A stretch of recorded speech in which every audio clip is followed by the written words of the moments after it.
Terima kasih atas kesempatan. Baiklah, saya Yaskiel Piai dengan Claudia Pandaleke akan mempresentasikan hasil diskusi kami. Dengan materi yang pertama, pengaruh COVID-19 terhadap perusahaan gas LPG. Karena dampak COVID-19 terhadap perekonomian, akhirnya juga berimbas kepada para pekerja, terutama pada 4 sektor perekonomian Indonesia, yaitu pariwisata, perdagangan, manufaktur, dan pertanian. Perubahan lainnya adalah cara pandang perusahaan terkait dengan pekerja multitasking. Sebelum adanya pandemi, mungkin perusahaan sangat menghindari adanya pekerja multitasking. Seringkali tidak efisien dan dapat mengganggu kesehatan. Namun saat ini justru pekerja-pekerja multitasking inilah yang kemungkinan besar akan dibutuhkan perusahaan. Multitasking ini di mana pekerja ini mampu mengerjakan berbagai pekerjaan, bukan hanya satu pekerjaan tetapi lebih dari satu pekerjaan yang diberikan kepadanya. Tentu saja bukan hanya sekedar multitasking, tetapi yang memang benar-benar sudah terlatih dan mampu memberikan kontribusi optimal. Pertamina wilayah Sumatera bagian selatan atau Sumbangsel mencatat terjadinya perubahan pola konsumsi energi di wilayah itu selama masa pandemi COVID-19. Perubahan tersebut mencakup penurunan konsumsi BBM secara signifikan, serta peningkatan konsumsi LPG bagi kelangkaan rumah tangga di Sumatera Selatan, Jambi, Lampung, Bengkulu, dan Bangka Belitung. Khusus Sumatera Selatan kadarnya tidak jauh berbeda. BBM, baik produk gas online dan gas oil mengalami penurunan. Rata-rata konsumsi produk gas online di bulan April dan Mei dibandingkan kondisi normal di Sumatera Selatan mengalami penurunan. Sedangkan gas oil turun 12,7%. Tren yang sama juga terjadi terhadap LPG. Untuk LPG PSO 3 kg meningkat sekitar 3,9%, dan LPG NPSO rumah tangga juga meningkat sekitar 3,8%.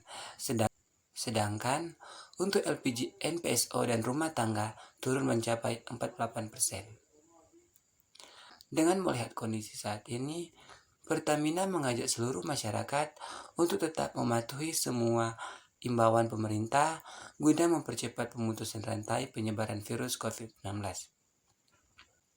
Perang Rusia dan Ukraina berdampak pada perekonomian global, termasuk Indonesia. Hal itu akan berdampak bagi perekonomian global, termasuk yang saat ini masih mengalami dampak dari adanya pandemi COVID-19.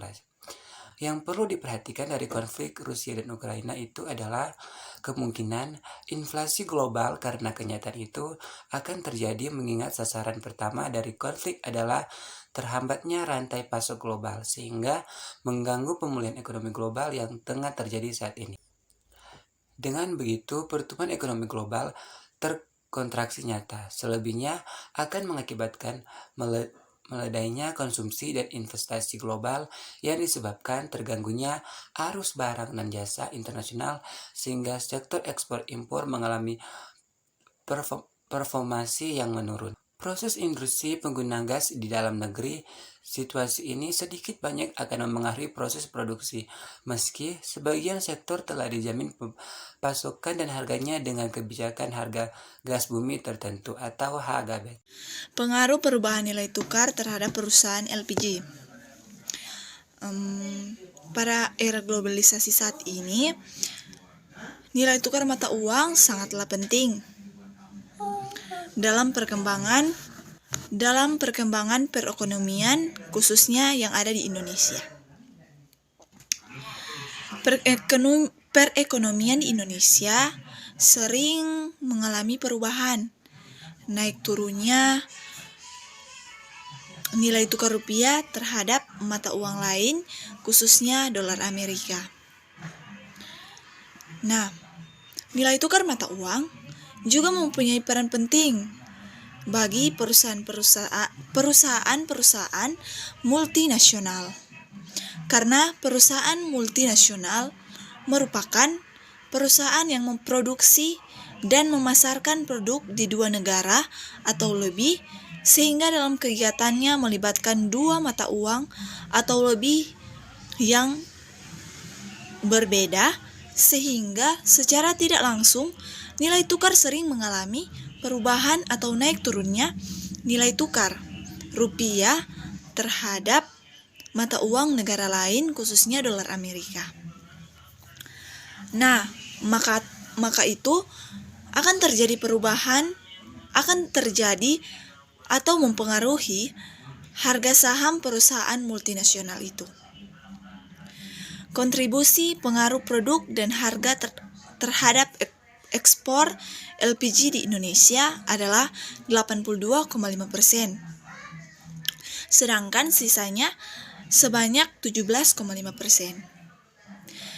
Karena dipengaruhi oleh faktor-faktor lain seperti nilai tukar, pajak, dan lain sebagainya. Demikianlah hasil dari tugas kami. Terima kasih.